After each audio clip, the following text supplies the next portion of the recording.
জীবনে প্রথমবার তোমাদের ভাইয়াকে ছাড়াই আমি একা ছোট ছোট দুইটা বাচ্চাকে নিয়ে খুলনা থেকে যশোরে যাচ্ছি। ভাবা যায় কত পরিমাণ সাহসী আমি। নিজের প্রশংসা নিজেই করছি, কারণ বদনাম করার জন্য তো প্রতিবেশীরা আছেই। আসসালামু আলাইকুম। বাড়ি থেকে কাজিনের বিয়ের দাওয়াত পেয়েছি, তাই ব্যাগ গোছাচ্ছি। আর কি কি নিলাম সেগুলো দেখাবো। গায়ে হলুদের জন্য একটা হলুদ কালারের শাড়ি নিয়ে নিচ্ছি। বোনু আগে থেকেই ফোন করে বলে দিয়েছে গায়ে হলুদে সবাইকে শাড়ি পরতে হবে। এই যে এই শাড়িটা আমার বিয়ের শাড়ি, আর বিয়েতেই তো বিয়ের শাড়ি পরতে হয়, কিন্তু এই শাড়িটা আমি পরবো না, কারণ এই শাড়িটা অনেক বেশি ভারী। তাই পাতলা কাপড়ের মধ্যে আর কোনো লাল শাড়ি আছে কিনা সেটা খুঁজতেছি। এই লাল শাড়িটা অনেক বেশি সুন্দর, আমি বিয়েতে এই লাল শাড়িটাই পরবো। এর থেকে বেশি কিছু নেব না, কারণ আমরা 2 দিনের জন্য যাচ্ছি, বিয়ের পরের দিনই আমরা চলে আসবো। কোথাও যাওয়ার কথা হলে ব্যাগ গোছানোর কথা ভেবেই গায়ে জ্বর চলে আসে। বাড়িতে গেলেই এই ফোল্ড করা ফ্যানটা আমাকে অবশ্যই নিয়ে যেতে হয়। এমন কিছু নিইনি, তারপরেও এত বড় ব্যাগটা একদম ভর্তি হয়ে গেছে।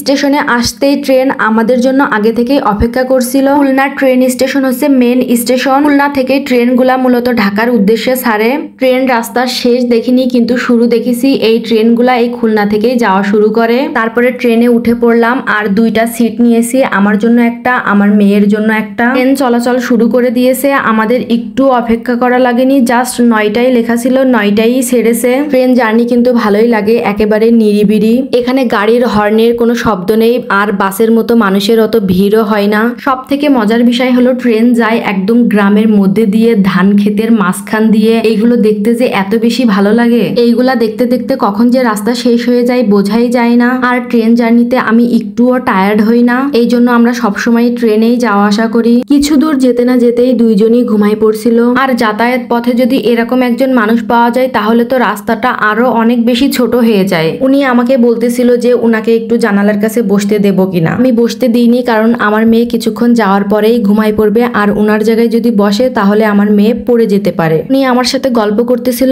আর বলতেছিল যে উনার বাসা বরিশালে, উনি জীবনে কখনো ট্রেনে উঠেনি, এই প্রথম ট্রেনে উঠেছে, তাই জানালার কাছে বসে একটু বাইরের দৃশ্য দেখবে। উনিও যশোরে নামবে, তাই উনাকে বলতেছিলাম যে আমার বড় মেয়ের হাতটা ধরে ট্রেন থেকে নামাই দিতে। ট্রেন যশোর স্টেশনে খুব বেশিক্ষণ থামে না, আর এত মানুষ থাকে যে ট্রেনে উঠানামা করতে করতেই ট্রেন ছেড়ে দেয়, এই জন্য একটু ভয় পাচ্ছিলাম। তবে উনি আমাকে অনেক সাহায্য করেছিল, আমার মেয়েকে তো ধরেছিল, আরো আমার কাপড় চুপড়ের ব্যাগটাও নিয়েছিল। বড়জন তো শান্ত হয়েই দাঁড়িয়ে আছে, আর ছোটজন তো সারাক্ষণ চিন্তা করছে কখন কোন জায়গা থেকে কি ধরবে কি নেবে। তারপরে নানা রকমের ঘাত প্রতিঘাতের মধ্যে দিয়ে যশোর স্টেশনে পৌঁছে গেলাম। আর স্টেশনে পৌঁছাতেই আগে থেকেই আমার ভাই দাঁড়িয়ে রয়েছে আমাদেরকে নেওয়ার জন্য। নিজের শহরে পা দিলেই মনের মধ্যে একটা শান্তি কাজ করে। তারপরে আমাদেরকে স্টেশন থেকে একটা রিক্সা নিয়ে পালবাড়ি পর্যন্ত যেতে হবে। রাস্তার এই পাঁচিলগুলাতে যে আর্ট করা রয়েছে, এগুলা আর্ট করা হয়েছিল স্বাধীনতার সময়। রোদের মধ্যে ভিডিও করলে ভিডিওগুলো দেখতে কিন্তু অনেক সুন্দর হয়। তখন আমার ভাই বলতেছিল তোর ফোনের ক্যামেরা তো অনেক সুন্দর, আইফোনের মতো লাগছে। তখন আমার মেয়ে কি বলতেছে একবার শুনুন।